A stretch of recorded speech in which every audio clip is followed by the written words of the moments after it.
All right. All right. Hey, what's up, everyone? My name is Brenner. This is my channel, Mr. Liquor Sipper. And today we're going to be digging in the ground and we're going to be pulling out a beautiful gem, beautiful textured bottle with a beautiful color and a beautiful name. Stay tuned. Find out how awesome this whiskey really is.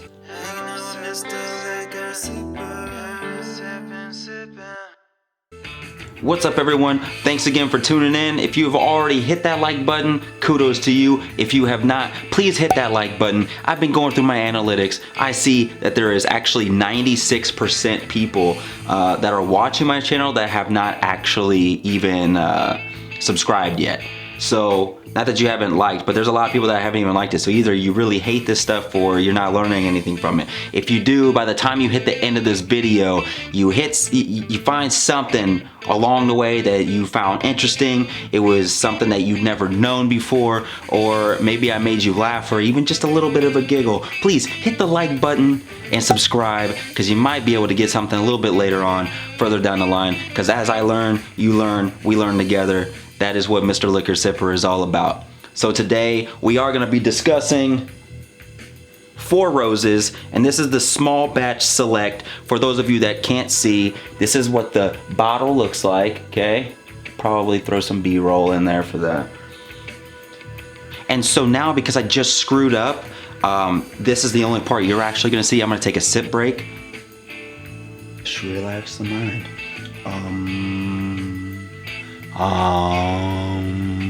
Alright guys, so Four Roses, small batch select. Oh, you know, there he is. You know, he's always disgruntled. Yeah, what you need, boy? Well, it's time for us to do our infamous reading for our story time. Alright, it's story time. Story time, Four Roses. Grandpa Jimmy is gonna tell you all about it. Four Roses, small batch, select, joins Four Roses bourbon, formerly known as Yellow. Small batch and single barrel, as the company's fourth permanent line extension, the company's first in 12 years. It also marks the first permanent extension under Brent Elliott's time as master distiller. Each of the bourbons in the blends is aged between 6 to 7 years. So it ain't quite an old man, but it ain't quite a young man either. Alright? So, Four Roses uses 2 different mash bills and 5 different yeast strains to create 10 unique bourbon recipes. Of those recipes, 6 are blended together to make small batch select, OBSV, OBSK, OBSF, OESV, OESK, and OESF, and don't forget EIEIO. Now that last one is just a joke. Now, by comparison, Four Roses small batch uses 4 of the 10 recipes: OBSO, OBSK, OESO, and OESK. Four Roses bourbon uses up to all 10 recipes. That's a lot of recipes. I feel like I can be out there grilling, making, baking, all kinds of different things with everything they got in this damn bottle. Now, to better understand, the first letter is always O, and it designates the production facility, Four Roses Distillery. So that means it came from Four Roses Distillery. The second letter designates the mash bill, which can be E, 75% corn, 20% rye, 5% malted barley, or B, 60% corn, 35% rye, 5% malted barley. The third letter is always S, and it designates the whiskey distillation straight whiskey. The fourth letter designates the yeast strain, and which can be V, delicate fruit, K, slight spice, and O, rich fruit, and Q, I don't know how you make a Q with your fingers, but Q, floral essence, or F, I got a cup in my hand, F for herbal notes. Alright. Hey Brenner, it's time to get yourself back over here again. We gotta do your side now. Now this bottle is so awesome, I just gotta sit here and hold it and admire it. This bottle, small batch select of Four Roses, is 52% alcohol and 104 proof. Now, this small batch select is actually classified as a straight bourbon. The company it comes from is Kirin. I think K-I-R-I-N, Kirin Brewery Company, and is distilled by Four Roses, as we just noted. This is around a $55, $60 bottle of bourbon here. The release is ongoing. Like I said, it's 104 proof. So 104 degrees Fahrenheit, because it may have that little bit of burn at the end that you can't escape it. It's there. This bottle of Four Roses, this small batch select, is a little bit different as far as how it's put together. They took 2 different mash bills that they have already created, and just as Grandpa Jimmy just notated to you guys about all these different kinds, you guys can go back and kind of listen to what I'm talking about.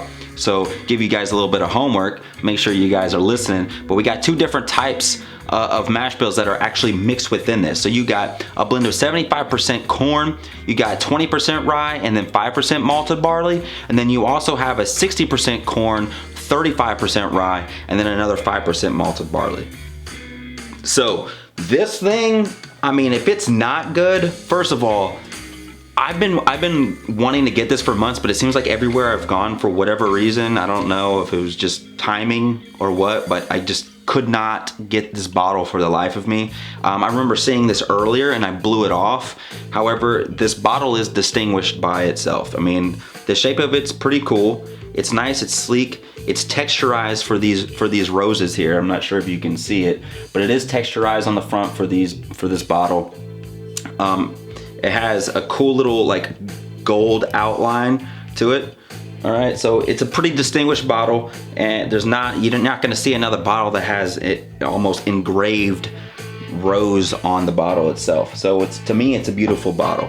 How good is Four Roses? Because this is something I've been dying to see. I have been dying for it. All right, let's see.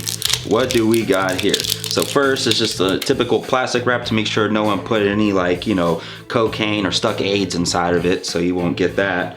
All right, and a little tag here on it for, I guess, authenticity purposes.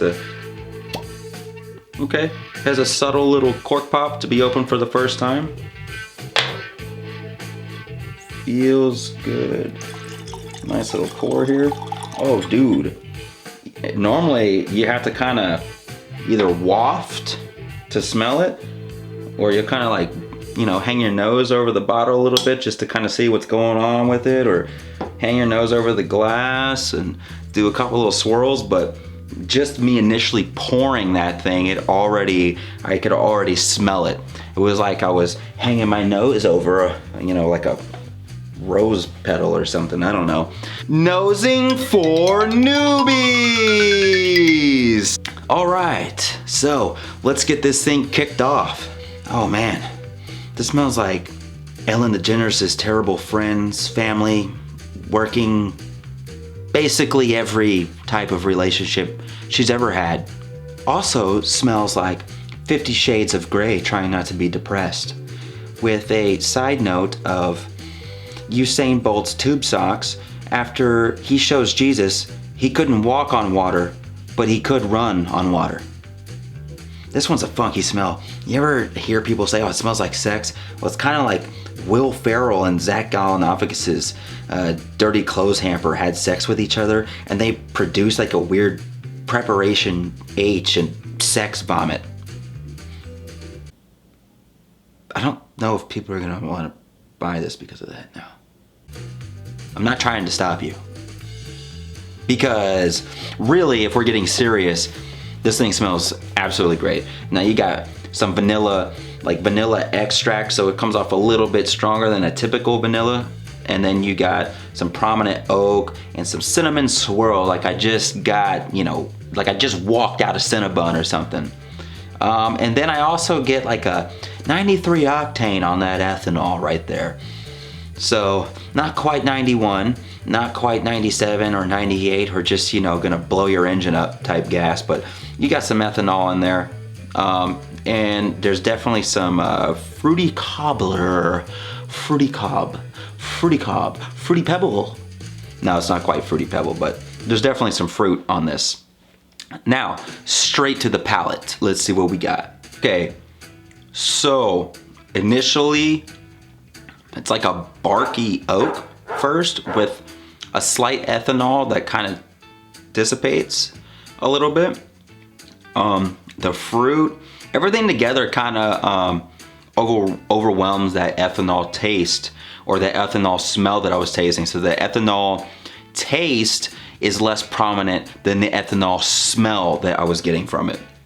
And then you got, it seems like some heavy fruit that I think helps kind of balance that out with some spice, and possibly some dark berries on this.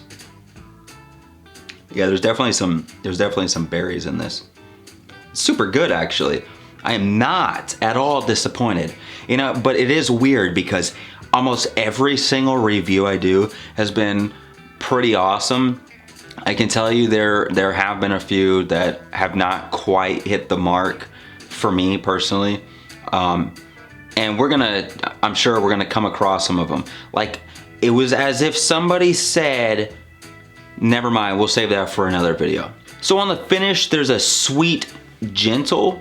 It's kind of a sweet, gentle finish, so it kind of tapers off, but towards this entire finishing section, I guess, if that's what you want to call it, it's just that constant taste of oak. I just get that constant taste of oak.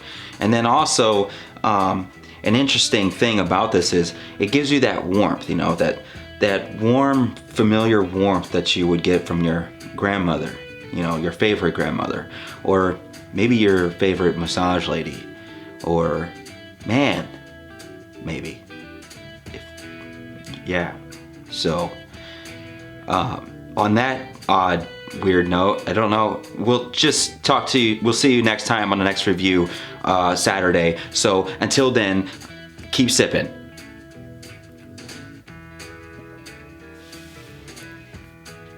Did I say that right? Keep sipping. Oh wait, I need to finish.